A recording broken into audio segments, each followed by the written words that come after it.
Welcome to the Job Shop Show, where we talk with the owners, suppliers, partners, and customers of custom manufacturers.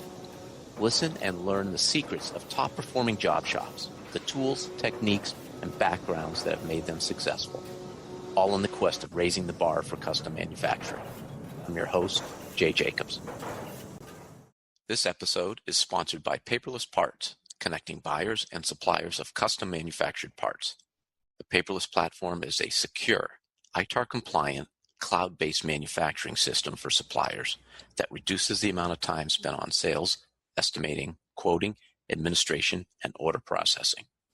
It offers seamless integration with the accounting and ERP software tools that shops already use, such as QuickBooks, E2, and JobBoss. Paperless Parts was founded with a mission to make manufacturing more accessible by streamlining the quote-to-cash process. Spend less time quoting and more time selling. Shazam! This is Jay Jacobs. Welcome to the Job Shop Show. If you like stories about grit and perseverance, you will love today's episode. Eleazar Garza came to the U.S. from Mexico with his two siblings to establish NBG Technologies in 2011.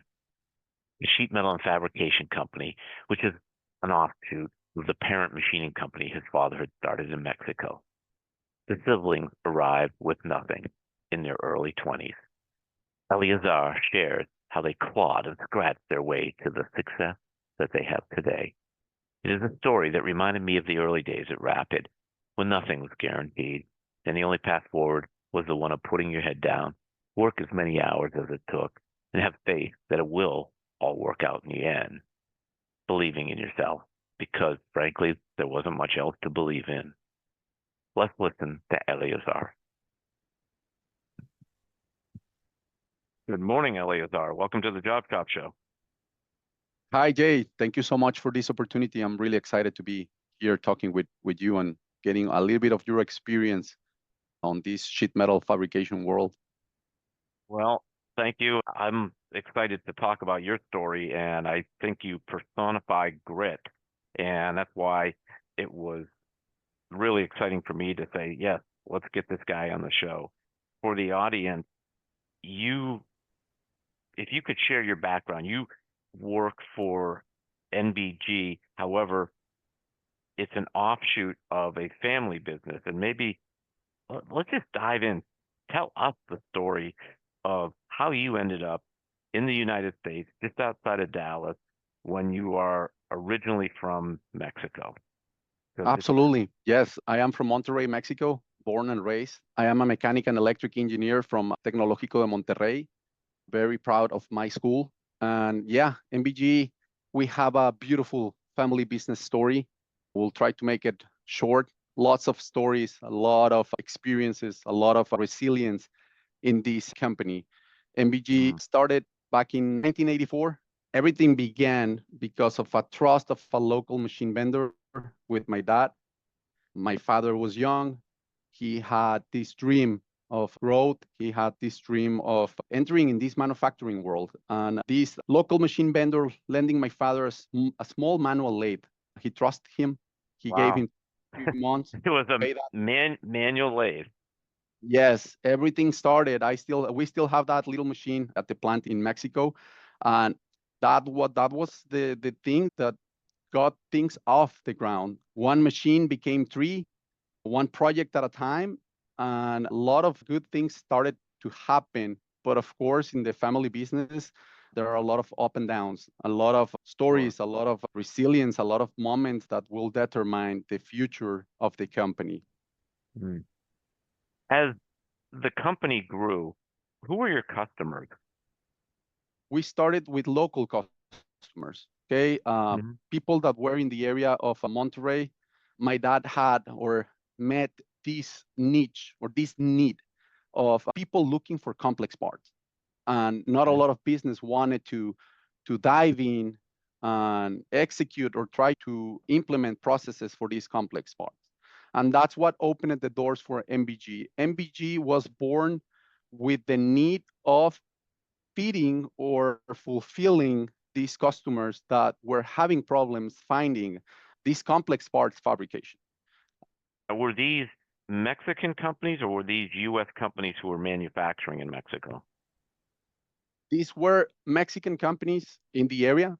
And then there was one USA company that was fabricating and assembling in Monterrey, Mexico, which we still work with them 40 years later. There's still this great relationship of work commitment. Ever since I was a little kid, I remember going, delivering parts with my dad. Everybody knew about me, about my brother, my sister. A lot of histories, a lot of stories. NBG in Mexico is primarily machining. So started out with a lathe. When did you get into milling? Yes, as I told you, started with a small lathe, and then one machine became three, and my dad saw this opportunity of growth.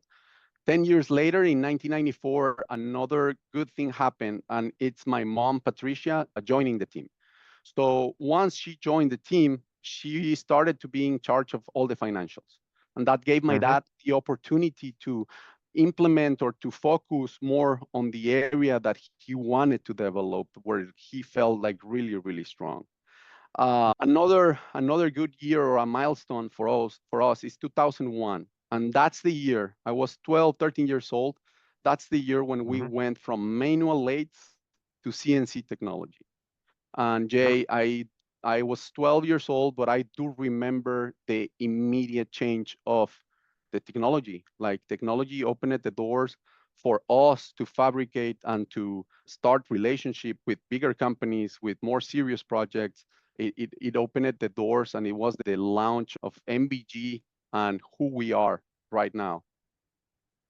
What gave your father and mother the courage to spend the money on CNC machines? Because that must have been quite an investment.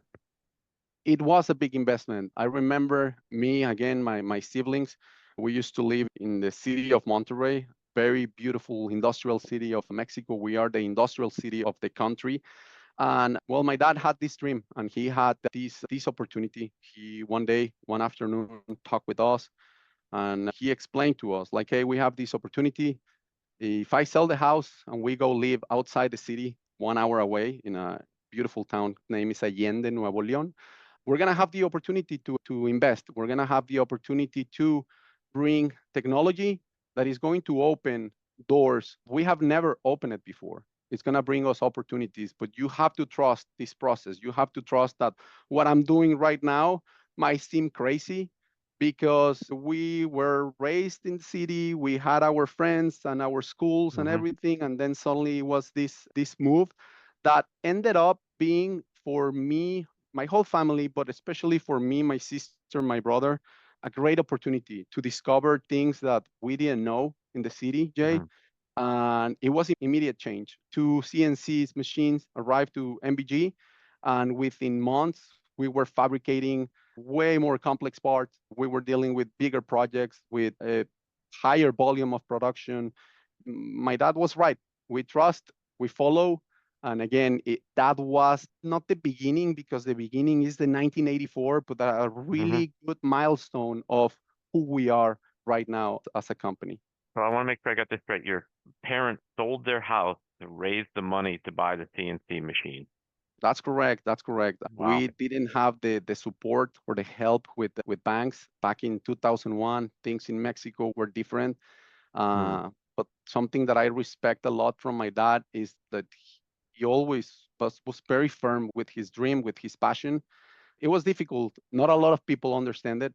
Not a lot of people go through the story or the history that I have been. But I feel, and I know, again, my sister, my brother, we feel very lucky to went through that, because it gave you character, it gave you passion, it gave you guidance, it gives you a lot of experiences that shape you as a human being. Yeah. Did the company stay in the city and you and your parents have to commute into the factory? Yes. The company stayed in Monterrey. My dad, my mom sold the house. We bought the machines, and it was an everyday. Like, I remember, it's a funny story. We laugh about it now, but it was me, my brother, my sister getting to school at like 5:30 a.m. We were basically like with security opening the school, and sometimes like closing the school, like staying really, really late. It was my first or my second year of junior high school. It was Mm. my sister's beginning of high school and my brother in elementary school. It was 5 a.m., 4:45 every morning to go to the city and start the day, and then sometimes closing at whatever the time it was. We needed to deliver parts, we needed to finish a project, 8, 9 p.m., go back home, have a quick dinner, 11 p.m., and then repeat the next day for some years. You know, this is what I love. This is the backstory, and people look at successful entrepreneurs, shop owners, and they may say, "Oh, wow, that looks like a really nice life," and they don't understand what went into it, the sacrifices that were made, the hardships, the resiliency, and the grit, like you just described. You have to have that passion, you have to have that belief in yourself, and be willing to sacrifice for today for what you really believe the future can hold. And obviously, it worked out for you guys. You got the CNC machines in. Let's tell the story of how you and your siblings ended up in the United States. What precipitated that, and tell us how that all evolved. Absolutely. Yeah, what you're mentioning is absolutely true. The sacrifices, it's not easy growing up. Maybe me, I know my sister had other dreams. My Mm. dad started all. Life gave him the experience, and the same happened to me. That roller coaster of up and down, the grinding, the 5 a.m., the mistakes, the learning, and the small wins. What brought us to US and the reason for expanding into the US market was the opportunity of production in USA. A company that is still dealing with NBG, working with NBG in Monterrey, wanted production of parts in USA, assembly in Mexico. So my dad was buying for a switch component that we fabricate for them. Let's talk about just one part number that involves 10 sub-assemblies on that assembly. So Mm-hmm. he was buying those 10 assemblies from different parts in USA. He will buy from Chicago, he will buy from Texas, there will be parts from New York. Then he had the idea of, hey, they're giving us this opportunity of production. Let's, instead of me buying all these parts from different shops in USA, let's fabricate. You will fabricate for me, I will buy from you, and it's a Mm-hmm. win-win scenario for both of us. That is the reason of why NBG started in Texas. It was, I will not say a little bit because it was a big risk. My dad has always been about risk, about go big, and about try it.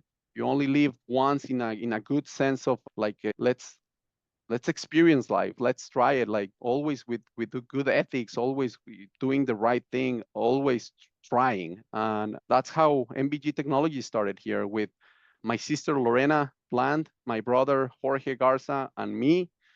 Mm-hmm. um, Three young guys. My brother was 21, I was 23, my sister was 24 when we moved here.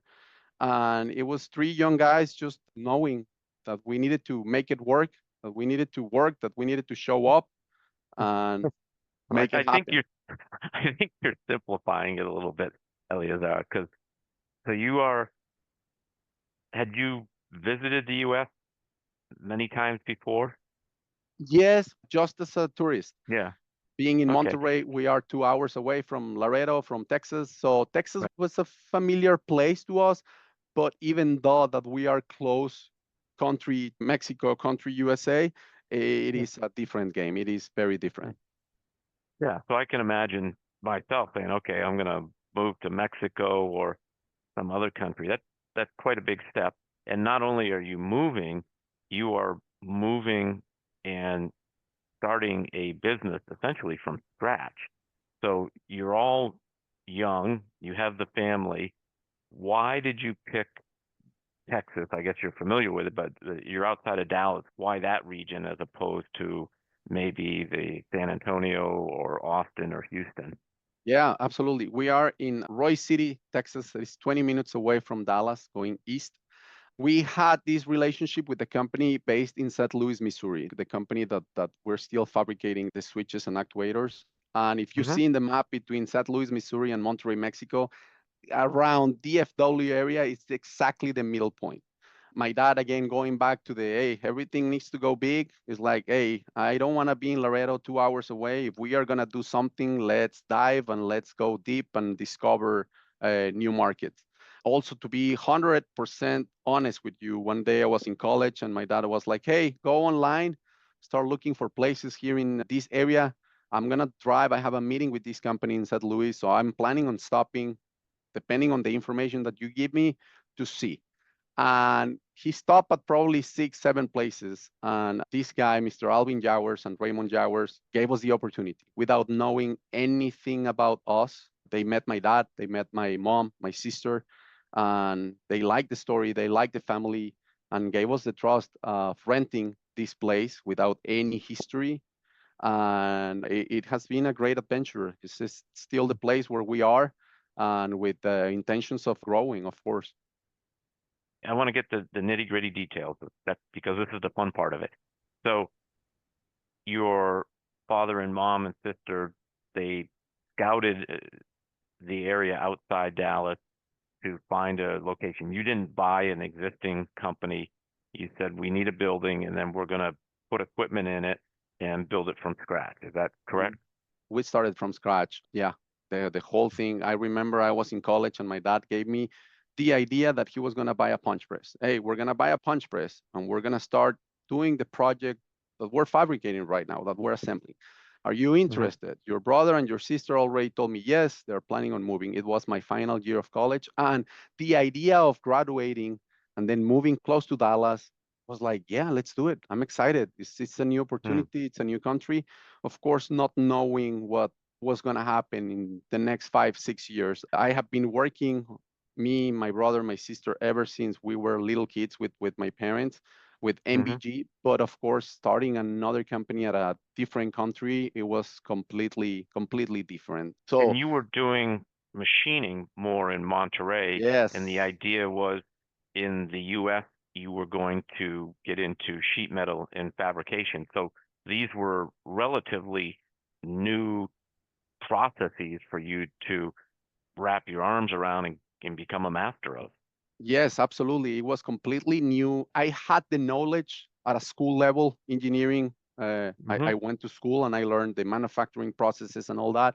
But the experience of jumping in and understanding, it was one of the first biggest challenges that we had as a company. Of course, nobody knew about NBG Technologies.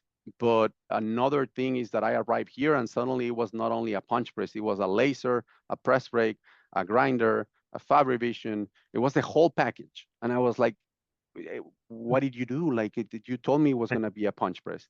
And we needed to start big, I guess. We no matter the pain of the investment, which it was very painful for a company of Sure. three young Mexicans, my sister Lorena, again, my brother Jorge, and me, learning about every single machine. My sister had Yeah. background of financials, and she was in charge of that. Then my brother had the experience of working with MBG, so he was helping me with production and me with engineering. It was a really big test. It was a huge adventure, Jay. Very painful at some points, I'm not gonna lie, but we don't regret. Like we went through that, and we're happy Well, to. let me keep asking you some questions. So, what year was this that you started? This was 2011. You have a 2011. Yes, I and graduated and I moved here. and how big was the facility that you rented? How many square feet? It is 10,000 square feet here in Roy City, And Texas. and and that's what you started with from the That's where we get-go. started. This is where we are. And we have growth with machines and space. And we have now some land that we have a plan in place of expanding in 2028. Nice. Was it difficult for you to get the visa or the legal status to come here? How did all that work? Very difficult, Jay. Very difficult. People don't know all the things that we went through. Of course, we have a plan in place of investing, and lawyers from USA telling us like, hey, you just need to invest X or Y amount of money and then you Hmm. can make this happen.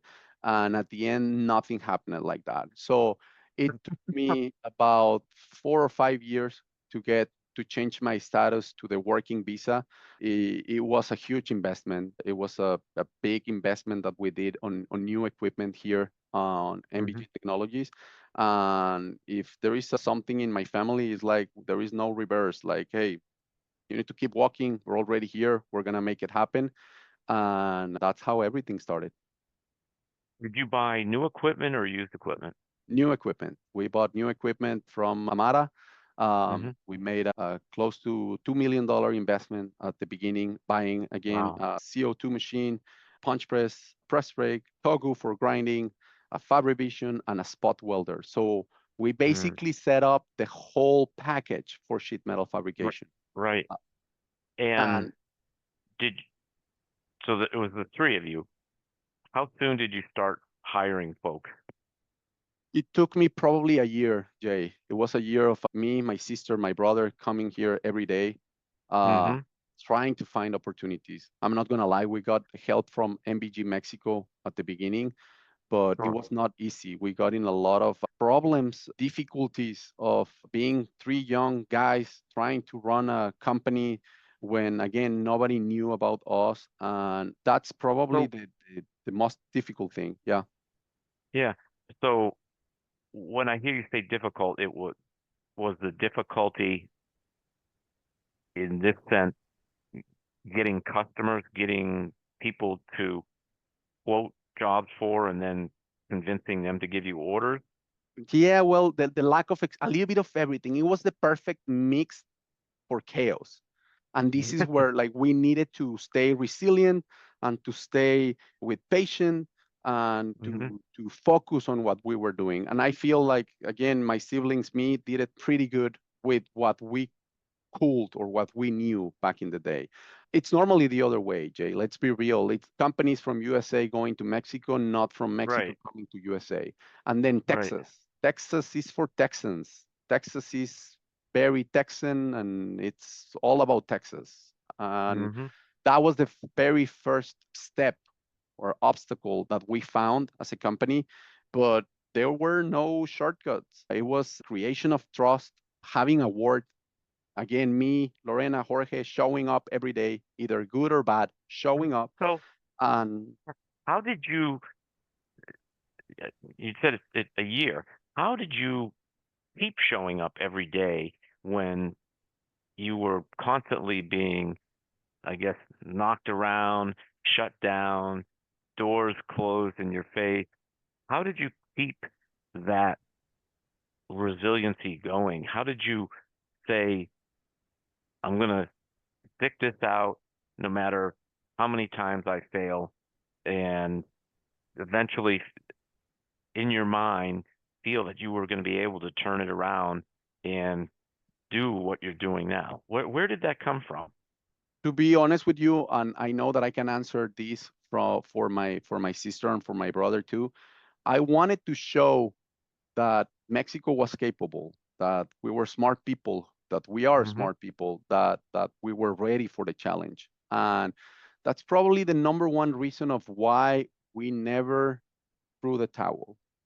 Mm. We were working with NBG Mexico with this project of the switches. We were already in fabrication. We Hmm. needed to learn everything. At the beginning, when it was slow, we were running only the punch press, and then we had the laser and the press brake and the spot welder completely shut Hmm. down. But on this time, at a personal level, I started like learning about every single machine.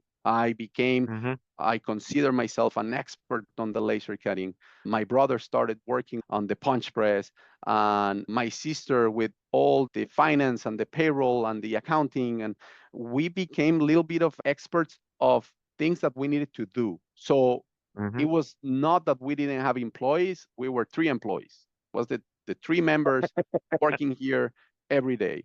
And one of the things, Jay, and I'm pretty sure that we will talk about this later about networking. Summer of 2012, I went to visit Amara opened the Buena Park Center in California. Hmm. So they invited me. I went over there, and it was either an opportunity of having a lot of different food and a beautiful place and some drinks, or the opportunity of going and talk with people that I didn't know, me being Mm-hmm. 23, 24 years old. And I decided to do that. I was like, I need to go and tell the world that I'm an expert on the laser, even though that I have Mm-hmm. 0 hours experience with my laser, and convince someone. Someone has to trust my word. And I'm forever grateful for a company in Dallas. They're huge, Humanetics, Robert Hasty and Jack Worley. Forever grateful. About 2 months after that show, I got a call, and it Mm-hmm. was Robert, it was Jack. Hey, remember me? Robert was at the show. You told me about your laser. We're having problems with our laser and we need your help. Mm-hmm. That was the first time, Jay, that a big company gave me the opportunity to work with them Mm. for them. That was the first time that I started to learn from the big ones. I started to see how a USA company works, how a USA company moves, organize, trades. I started to mimic, Mm. knowing that my size was different, but Mm-hmm. knowing that if I can learn and start applying that system to my company or to our company, we were going to grow. So I'm pretty sure that they know about it because I have said it before. But yeah, like Humanetics is a big milestone in our story that I'm grateful for. The opportunity that they gave us, we got work from them for over a year, and Mm-hmm. the word to mouth started. People started to know a little bit more about NBG. I started seeing, as we say in Mexico, the tortilla was burning, and we finally flip it.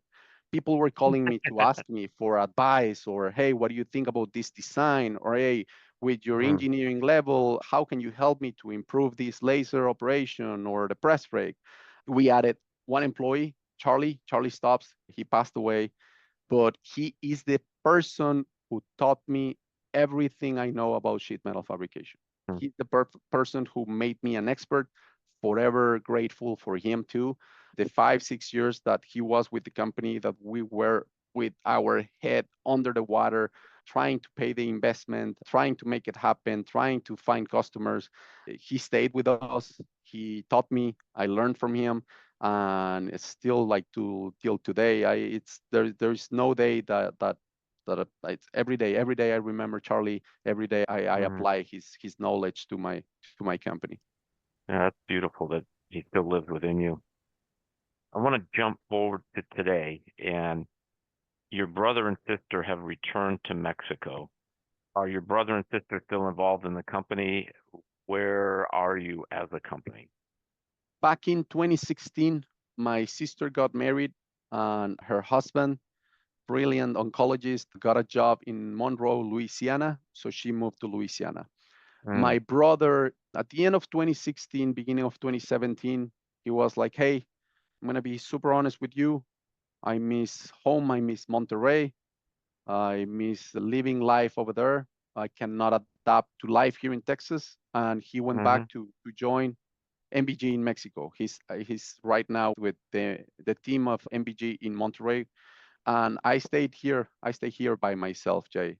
Yeah, it is another 2017. Charlie passed away. A lot of people thought that like this company was over.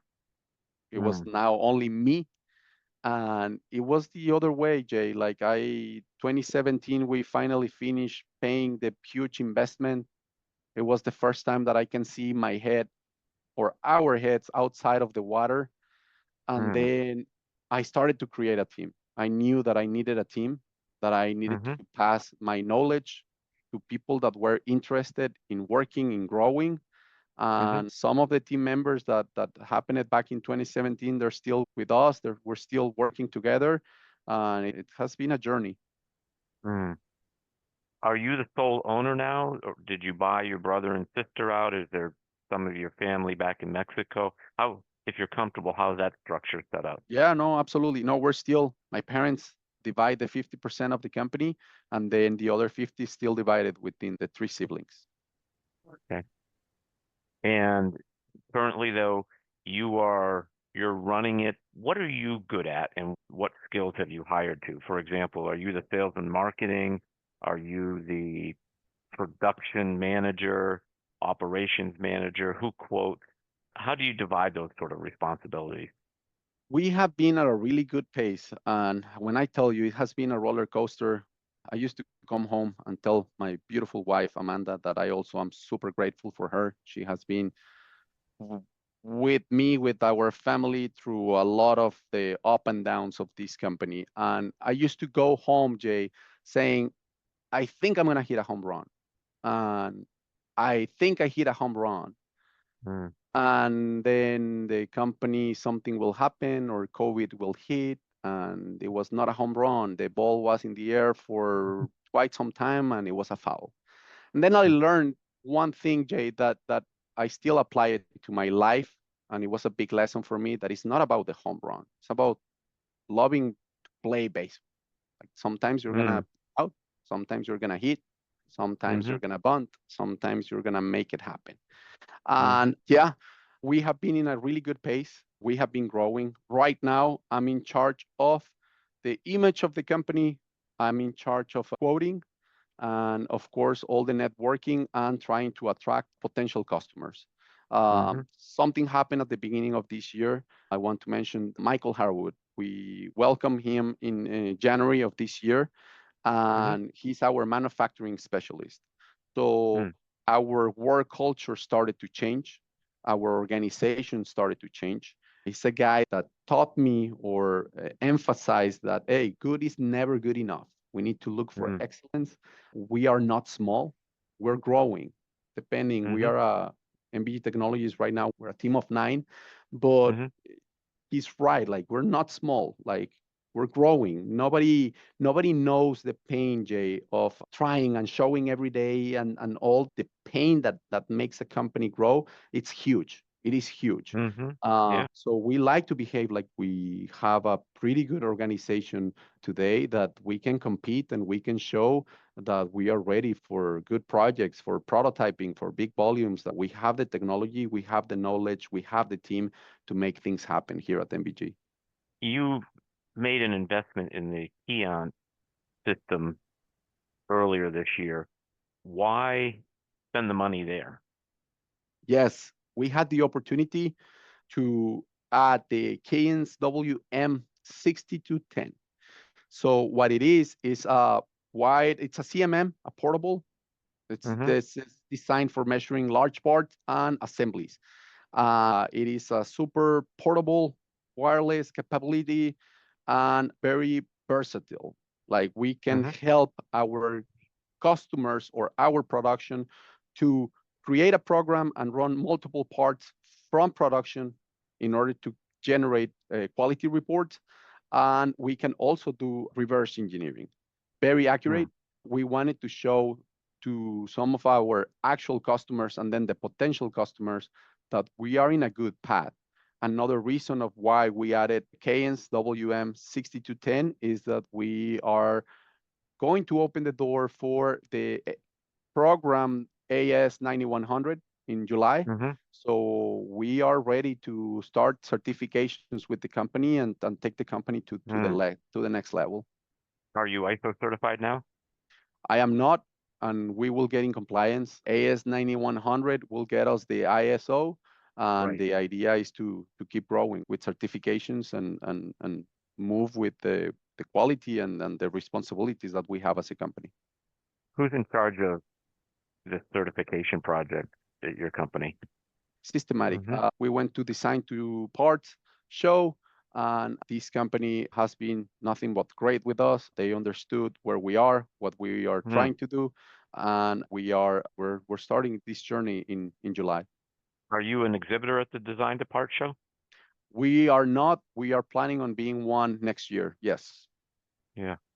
I've been working with them for a long time with many companies back since the late 80s. And I think they're a great resource for shops to present themselves to potential buyers, as well as you get to meet other shop owners and you have the opportunity to see technologies and the other partners and suppliers to the parts making industry. So highly recommend the Design to Part shows for folks if you've never been to one or thought about exhibiting it.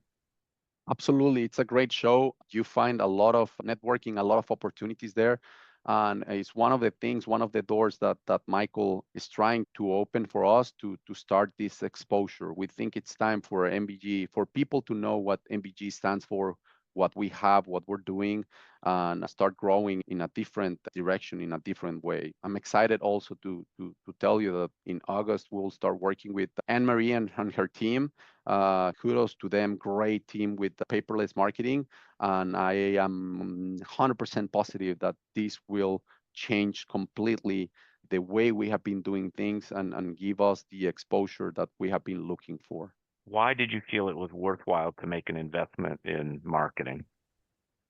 Because I will be 100% honest with you, there is a before and after paperless power for me personally and for NBG. The first time that I went to the paperless power was 2024, last year. And when I went, I was not ready for the implementation. I didn't start it yet. So they invited me to just go and get a sense of what paperless was and to give a look to the software and all that. And I came back with a completely different mindset of it changed my perspective, Jay. I made me think that I wanted something similar, like the way you guys paperless is running, having their team, their philosophy, like it connect with my philosophy or it connect with the way I wanted to make my business grow. And working with paperless has been nothing but great. Again, there is a before and after working with the paperless software for quoting. And we started working with the website and same results. I see a beautiful website that is totally projecting or is totally giving the sense of what I want to give about my company. So I Mm. know I'm 100% sure that I'm gonna get nothing but the best from the marketing team. I want to jump back to networking and the way that you put yourself out there to make opportunities happen. You didn't wait for them. And you went to the Amada show in California. You said you decided to talk to people and rather than hang back and be sort of what we would call a wallflower. What did that look like when you went to the show? How did you have a little pitch lined up? You know, we have the phrase the elevator pitch. And did you literally walk up to folks and say, "Hello, I'm Eleazar from NBG"? What did that look like? And the reason I'm asking is that many of the shop owners out there have come from the manufacturing side, the operation side. So the sales and marketing is not something natural that people have grown up with throughout their life. And it's uncomfortable, perhaps, to be first and to say hello to someone. So you decided that you were going to do that. How did you structure that in your mind? And actually, what did it look like? You know, when you went up to someone, what did you say? What were you trying to get across? How many people did you talk to? Throw it out there. What happened at that show? I feel like I have always been a little bit extrovert. Okay, like I'm not afraid of talking. I'm not afraid of like going and meeting someone. But a Mm-hmm. lot is again thanks to my dad. Ever since I was a little kid, Jay, we didn't have someone that will take care of us or summer vacations, and we needed to be at MBG with my mom, with my dad. So if he had a meeting at a company, we will go with him. If he had Mm-hmm. an expo show that he wanted to see or buy equipment, we will go with him. So it was the exposure at a very young age that gave me the perspective or the tools of what to do. To be honest with you, that 2012 show, I went with the sense of, okay, I'm going to take the opportunity to learn and see what happened Mm-hmm. with this show, Mm-hmm. but I'm still gonna talk. I don't want to call it bluff in that way, but if you want to say that I was bluffing, saying that I was an expert on the laser, absolutely. Like I did not have any experience, but we were hungry, Jay. I was hungry for a project. I was hungry to show that we had the capability, that we had the machines. I went with that idea, knowing that, Mm-hmm. hey, if I talk with 20 people, at least one is going to call me back. And it happened. And again, I go back with Humanetics team, Mm-hmm. and that door is, whenever that door opened, we were ready, and we knew that we were not going to close that door. That door opened Well, another two doors and kept growing. give me some specifics. Is this more at the social? Was this what did you say? You went up to somebody and what did you say? Yeah, I was presenting. I knew that my good card to play was to talk about the investment, about the machines that we had at NBG Technologies. I had a brochure showing the things that we had, and Mm-hmm. it was for me the opportunity to let them know that we were new in Texas and that we were Mm-hmm. not going anywhere, that we were going to be competitive, and that we were going to learn. It has always, also going back with my dad, like, never be afraid when you're sure about something, when you have the papers in your hand, when you know what you're talking about, when you know where you're going.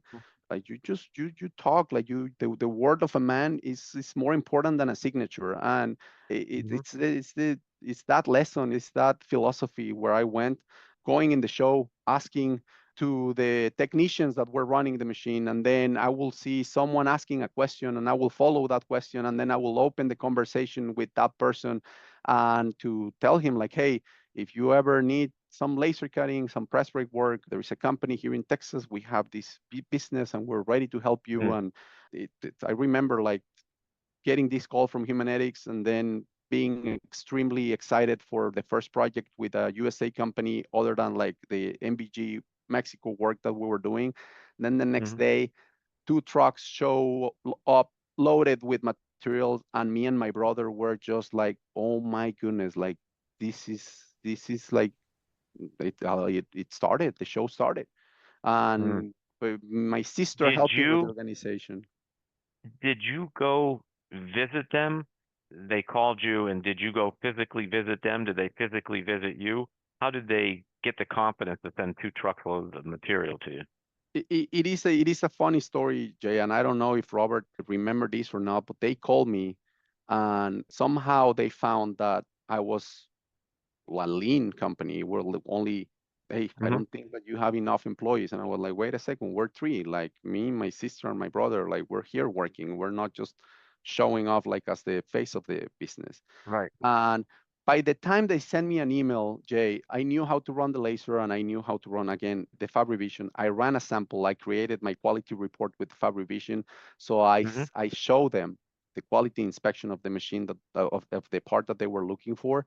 And Mm-hmm. I remember that convinced them. Like, that decision of me running without charging, without going into let's quote or whatever, I just want the Mm-hmm. opportunity, running the part, showing the QC, and then the next day or the next 2 days, truck showing. Of course, people from Humanetics came just to see that what I was talking was real. And of course, they Right. saw the beautiful equipment that we had out there. Mm-hmm. And I just wanted the opportunity. I was like, hey, I remember they specifically told me we had 3 weeks to complete this project. And me and my brother working, of course, my sister organizing everything, my brother and me staying up to like 4 a.m. to finish. We completed the project in 2 weeks, and that opened the door for a year of fabrication with Humanetics. Yeah. Let's talk about some of the other customers. How do you get new customers now? Maybe tell us a story of one or two customers who you brought on board the last few years and how they found you or you found them and the whole process. And what I'm trying to do is someone's listening saying, okay, I'm looking for more business. I'm looking for perhaps different ways of doing it. How did Eleazar go out and get business for the shop? Look, Jay, at the beginning it was a lot of word to mouth, and it's still word to mouth on some ways, and this is where paperless is going to help me on the marketing. But Mm-hmm. one of the focus that I had, or the specialization that I saw an opportunity, is that all the people, all the customers that were not listened by other companies, just because of a small project or because a small quantity, we took care of them. And I Okay. saw an opportunity of, hey, I started a small snowball system, winning clients that were happy that they were being listened, by NBG, getting their Mm-hmm. parts done. And that started giving me exposure word to mouth. Another funny story that I have because of this, one day a customer called me. They needed one part that I thought it was very easy. I'm talking about 8, 9 years ago. And Mm-hmm. I say, yes, I will help you. And then I quoted, he sent the PO. By the time when I see the part and all the processes involved, I was like, oh my goodness, I just made a huge mistake. Like this part Mm. is not as what I was thinking. So of course, again, giving my word and now I need to fulfill. I started working with the part. I remember being on my way driving. It was a town that it was like an hour and 20 minutes away from me. And I was just super upset with this. I was like, oh my Mm. goodness, I need to pay attention with these kind of jobs. I cannot lose time doing this. I cannot lose money. I got to the place. The guy opened me the door and he was like, hey, as you can see, we're a small shop. Every once in a while, I will have one prototype. And I was like, yes, not a problem. Here's my card, whatever you need. That guy ended up moving to our biggest customer right now. So he worked Mm. for another company that he was in quality, he was in QC, and the company were having problems with the fabricators. And they asked in a meeting if somebody knew about sheet metal fabricator. And that guy was like, hey, I remember one guy that helped me one day. Here is his card. And that Mm. brought me to my biggest customer right now. So again, it's taking care of the people, the customers, that there is an opportunity everywhere. Like you just need to pay attention, and sometimes like that little magic will happen. So that first job, did you lose money on that one? I did, but now I see that I didn't, because now working with this Mhm. customer has been a beautiful experience, and we are extremely busy with growing with them. I don't know if you've ever heard the expression when you are young, and it applies to both yourself personally. However, you gave a great example of a company as well. When you say yes to everything, and as you get older, you say no, Absolutely. and it's a great perspective that to become successful, you have to say yes. You have to try a lot of things. You are going to fail. And it's only a failure, though, if you don't learn something from it, if you don't gain a connection. And that's what gives you the experience and the wisdom and the opportunities to be successful. Once you are successful, then you need to pick your shot, because time is your most valuable resource. And you want to focus on those opportunities, both personally and in a company, that are going to drive the most value for you, however you define value for yourself. Absolutely. I totally agree with every single word of what you said. I felt like NBG Technologies, my siblings went through this phase that I call the yes, sir, yes, ma'am. And Mm-hmm. we have to learn from these experiences. And then you give the value to yourself, to your company, and then you start noticing that your business is growing because now you're being selective, because now you are seeing what opportunities are worth it, what opportunities are not worth it. But these are the experiences, Jay, what you just said, that give you something. Like you have to learn. Like sometimes, I'm not saying for everyone, because people, companies, we are all different. But to Mm-hmm. me, to us, or for us, it was all these moments that created what NBG Technologies is right now. Absolutely. It's the baptism by fire, the trials of when you started, the early days that helped you become who you are today. Are there any things that I should have asked you that I didn't ask you? Anything you want to get out there? No, just to complement a little bit of what you mentioned, being selective. We are very selective with our employees, with our team. I like to say that it's my Mm. team. I want to mention Alex Lopez in production, Alexis Sanchez in all the engineering. There is a student from UTD, Pramesh Mystery, that he's also helping in quality. I like to say that the classroom at NBG is always in session. Like we are always Mm. here. Each day is a lesson learned. Each day is a lesson shared. We have to Mm-hmm. learn. Talking about Alex and Alexis coming from nowhere of manufacturing or sheet metal back in the day when I stayed here by myself, and then growing this team and trying to teach them, then adding, of course, Michael with his experience and his willing of evolving, of like applying excellence in the everyday, brought these good things to MBG. I am really happy. I'm meant to be right here. And I like to tell to my team, like, hey, everything is fixable. Everything, yeah, like we can talk about a lot of things. There are only three things that are known negotiables here at MBG. The number one is the ethics, the honesty. The number Mm. two is the responsibility. That is just more than just showing up and doing your job. It is the honoring and the commitment that when we say something, we do it. And then Mm-hmm. the number three is the hard work. And when I say hard work, it's not like I want to see you sweating and outside. Like I like to see improvement. I like to tell to my team, like, hey, put some pressure on MBG, put some pressure on me that you want to grow. Put me that pressure. Mm. I like that pressure. I want to make my company grow. I was listening to one of your podcasts with Lance from All Metals, and Mm. it's a philosophy that I really, really like. The way they are doing the programs with their team, their employees, is something that I want to also mimic. I wish one day I have the opportunity to talk with them because that's exactly where I want to go with NBG Technologies. Well, you have a wonderful story, Eleazar, and I commend you for the grit and the resilience that you've shown. And you are, for me, an inspiration. It's a wonderful story. If anybody wanted to connect with you, how would they do so? Let's get your contact info and maybe your company's website. Yes, my company website is www.nbgtechnologies.com. LinkedIn, you can also find us as NBG Technologies. You will also find NBG Mexico. And of course, me, Michael Harwood on LinkedIn as engineering, or yeah, just for networking, whatever we can do to help. We're willing to grow. I have a conviction here with my company that is that the sentiment without action is the ruin of the soul.